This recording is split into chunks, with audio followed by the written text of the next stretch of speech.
O maior inimigo de um metal líquido durante a sua fusão é o oxigênio. Finalmente, em 1905, o sueco Oskar Kjellberg, com o desenvolvimento acentuado da metalurgia, desenvolveu alguns materiais que eram colocados sobre a vareta nua. Ele pode desenvolver dezenas, até centenas de eletrodos revestidos, um para cada finalidade.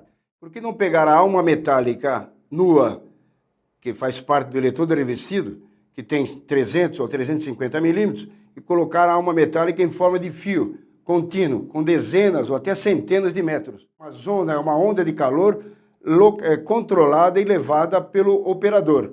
Nesse caso, eu posso soldar praticamente a maioria dos metais industriais. Aí surgiu o processo MIG, utilizando praticamente igual ao processo MAG, só que ele utiliza um gás inerte para a soldagem desses metais.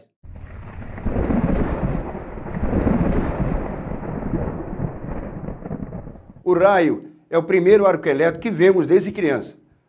Os soldadores e os técnicos de soldagem, eles têm que aprender a conviver, a conhecer e a controlar o arco elétrico.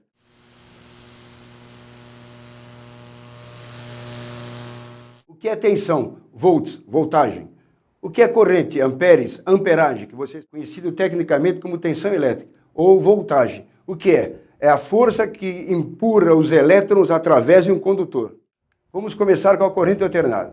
A corrente alternada está presente nas nossas casas, no nosso dia a dia. Isso aqui é uma foto real da corrente alternada, através de osciloscópio. Corrente contínua, o próprio nome diz, corrente contínua. Vocês estão vendo aqui, o gráfico ela é unidirecional. A corrente alternada entra e sai corrente contínua.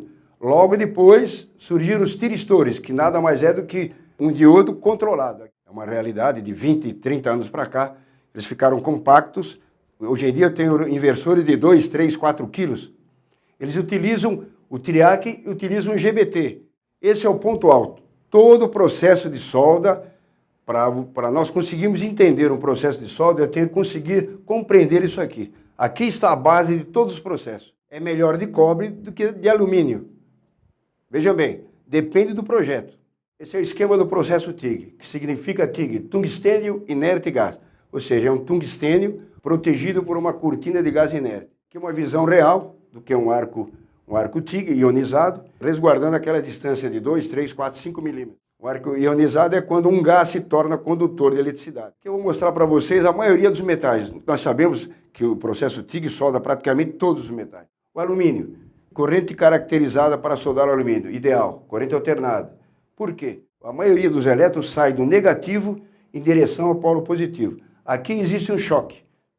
Aqui uma visão interessante de uma solda em corrente contínua.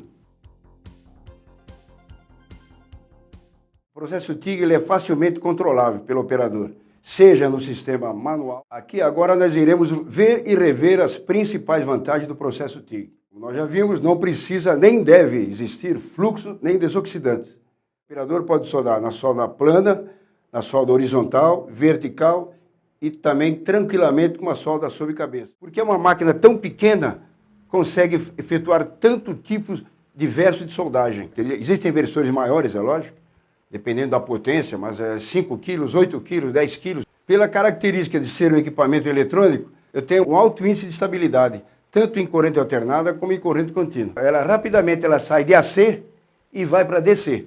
De corrente alternada, ela sai e vem para corrente contínua. Logo de entrada, 200 amperes, eu vou ter na soldagem 28 volts. Dependendo da situação no processo TIG, dependendo do gás utilizado, nós já vimos lá atrás, argônio puro ou argônio misturado com hélio, essa variação. Em seguida, vamos ver um filme onde nós vamos mostrar os principais comandos, nós chamamos de abertura do arco através da alta frequência. O que é a alta frequência? O contato físico do tungstênio com a peça e logo em seguida ele faz... Todos vocês têm à mão, através de um equipamento moderno como um inversor. É a ferramenta de trabalho do soldador.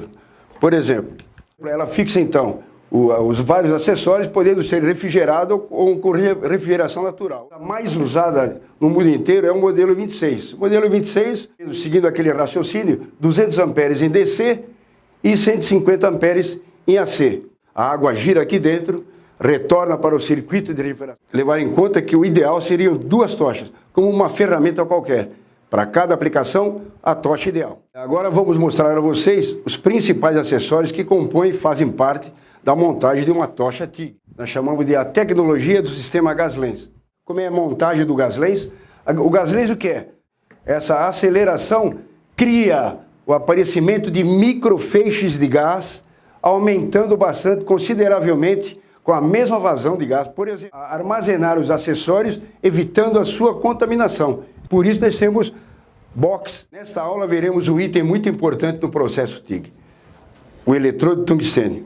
O eletrodo de tungstênio, apesar do nome, eletrodo, ele não é e nem pode ser consumível. Ele serve apenas para a formação e manutenção do arco elétrico durante a soldagem. Mas aqui eu tenho 2.000 graus, ou seja, falta 1.500, melhorando a emissão de elétrons, vamos dizer assim, em direção à poça de fusão e a estabilização do arco durante a soldagem. O tungstênio puro indicado para esses metais, alumínio, liga de alumínio, magnésio, assim por diante.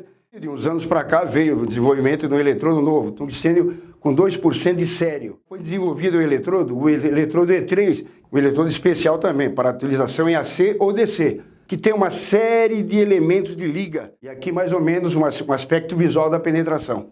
E um aço, vamos dizer assim, isso aqui é em DC, logicamente. Em DC eu tenho uma ponta que os elétrons saem sempre do negativo, que está conectado ao eletrodo, até o positivo, a poça de fusão. E o outro com 20 graus de afiação, 40 graus e 20 graus. A concentração do arco é maior, eu vou ter até 20% a mais de penetração. O ideal é a afiação através de um afiador que utiliza um rebolo diamantado projetado para essa finalidade. Nesse vídeo você pode ver a contaminação de um eletrodo, tanto em AC como em DC. Eles utilizam o oxigênio, mas o oxigênio ele é o maior inimigo na soldagem, ou seja, gases que compõem o ar atmosférico, que são importantes para a proteção de uma solda no processo TIG. Nós encontramos 3 gases principais: o nitrogênio, o oxigênio e o argônio. E o argônio que nós utilizamos na soldagem do processo TIG aparece na quantidade de 0,95%. Atualmente conhecidas são as principais, são Canadá, Estados Unidos. São 2 gases que não provocam reações químicas. O argônio, aqui nós temos um cilindro de argônio com a mistura caracterizada por essa cor, argônio com hélio. Então, agora nós vamos mostrar para vocês como são fabricados os cilindros, a sequência exata. Depende do tamanho do cilindro, é lógico. Esse cilindro sofre uma moldagem. Isso aqui tem um alívio de tensões. Logo em seguida, vamos falar agora sobre o gás argônio, que é o gás mais importante, mais utilizado em todo o mundo para o processo TIG.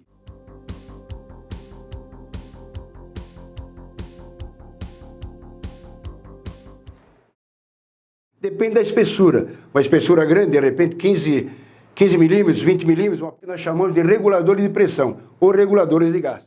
No máximo 1/4 de volta. Nesta aula vimos a importância de um gás de proteção. Seja ele puro, seja ele misturado.